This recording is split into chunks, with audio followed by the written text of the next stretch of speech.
Berarti Bapak juga jualan di sini ya dengan Ibu atau bagaimana? Ibu ini jualan sama iya, ibu. Oh iya, jualan kira-kira udah berapa lama ya Pak di sini?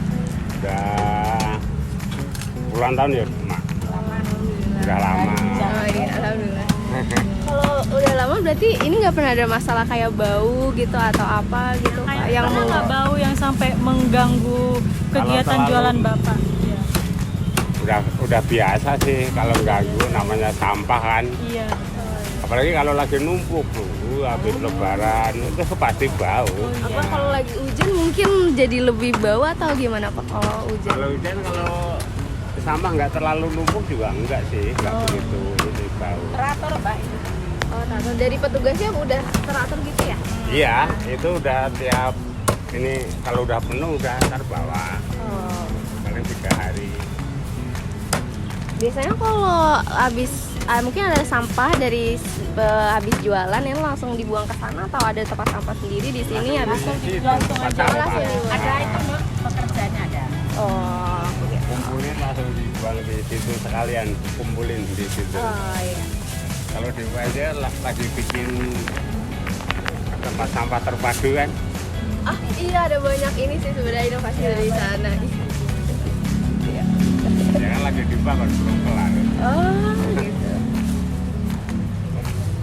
Guys sekitar di sini tuh juga ikut buang sampah di sini atau cuman Ada Pedagang. warga juga ke sini karena mungkin di sononya nggak ada yang angkut atau gimana gitu kan. pengangkutan sampahnya berarti tadi berapa hari setiap seminggu gitu berapa hari di Sekarang sistemnya sistem kuota, biasanya kan tiap hari ada penarikan, sekarang ada kuotanya paling 2 hari sekali. Kalau ada lagi lancar ya, kalau nggak lancar ya paling ya 3 hari 4 hari numpuknya. Terus kalau menurut Abang sendiri sebagai petugas, kira-kira penampungannya udah cukup belum buat nampung sampah pasar ini atau dan juga warga-warga yang iya. Kalau khusus pasar sih cukup ya, tapi kalau ya ditambah warga repot juga gitu. Kalau untuk jumlah petugasnya dan juga sarana-sarana untuk pengangkutan sampah ini apakah udah tersedia atau udah cukup atau masih kurang atau gimana? Sebut cukup masih kurang karena di sini SPK cuma 4. Satu pasar ya, kita kan bukan daerah, ini kan khususnya pasar gitu. Kalau sampai di sini tuh udah dipilah-pilah kayak organik, anorganik atau masih kayak campur gitu Pak? Masih campur, Dari campur-campur. masih campur tapi ada yang dipilah juga. Oh, ada yang pilih di sini juga atau oh di sini juga? Kayak organik, anorganik dipilah juga. Ada yang diambil tiap hari, ada yang dikumpulin. Kayak anorganik kan kayak gini, dipilah ya. Organiknya juga kayak bulu ayam, kayak ampas kelapa itu diambil. Assalamualaikum warahmatullahi wabarakatuh. Halo semuanya, perkenalkan kami dari kelompok 6. Nah, pada video edukasi kali ini kami akan memaparkan mengenai permasalahan sampah yang ada di Pasar Rawamangun dan kami juga akan memaparkan mengenai solusi-solusi yang dapat kita terapkan untuk menyelesaikan masalah-masalah tersebut. Kalau kalian pergi ke pasar, pernah nggak sih kalian penasaran sampah-sampah pasar itu perginya kemana? Mulai dari sampah sayuran, sampah buah-buahan, kardus, plastik, dan berbagai macam sampah lainnya. Dan jumlah sampah-sampah pasar itu tentunya tidak dalam jumlah yang sedikit. Nah, kalau misalnya sampah-sampah ini tidak dikelola dengan baik, itu dapat membuat lingkungan pasar itu menjadi kotor, tidak nyaman, bahkan bisa menimbulkan masalah-masalah kesehatan.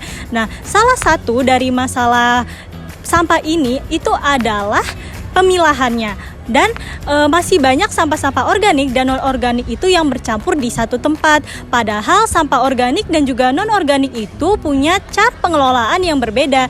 Sampah organik seperti sayuran dan buah-buahan itu bisa diubah menjadi pupuk kompos. Sedangkan sampah non-organik seperti plastik itu dapat didaur ulang sehingga bisa mempunyai nilai manfaat yang lebih baik lagi. Di sisi lain, sampah yang ada di pasar juga nggak selalu berasal dari aktivitas pasar tersebut. Terkadang ada juga masyarakat yang tinggal di sekitar pasar yang ikut membuang sampah mereka ke tempat pembuangan sampah pasar. Akibatnya, jumlah sampah yang harus ditangani juga semakin banyak. Di sisi lain, jumlah petugas kebersihan yang tersedia juga memiliki keterbatasan. Semakin banyak sampah yang harus ditangani, semakin sulit juga proses pengumpulan, pemilihan, dan pengangkutannya. Jika kondisi ini terus terjadi, maka pengelolaan sampah akan menjadi kurang optimal dan lingkungan pasar akan menjadi kurang nyaman bagi semua orang. Bagi pedagang, memilah sampah organik dan non-organik akan membuat proses pengelolaan sampah akan menjadi lebih cepat. Dan langkah kecil ini akan membuat proses pengerjaan petugas kebersihan akan menjadi lebih ringan. Kami juga mengajak pemerintah dan pengelola pasar untuk menyediakan lebih banyak tempat sampah yang dipisahkan berdasarkan jenisnya. Dengan adanya tempat sampah organik dan anorganik yang jelas, masyarakat dan pedagang pasar dapat lebih mudah menerapkan kebiasaan memilah sampah. Selain itu, perhatian terhadap petugas kebersihan dan layanan pengangkutan sampah juga perlu ditingkatkan. Dengan adanya dukungan yang memadai, pengelolaan sampah dapat lebih berjalan efektif dan penumpukan sampah dapat diminimalkan. Lalu, bagaimana kalau kita melihat permasalahan sampah di sekitar kita? Nah, jangan cuma mengeluh ya, kita bisa kok ikut berkontribusi dengan cara memberikan aspirasi dan juga laporan kepada pemerintah lewat aplikasi Jaki. Nah, aplikasi Jaki itu apa sih?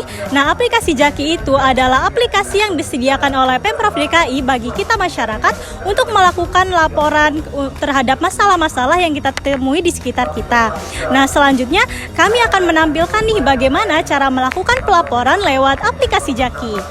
Buka aplikasi Jaki, klik lapor di halaman utama.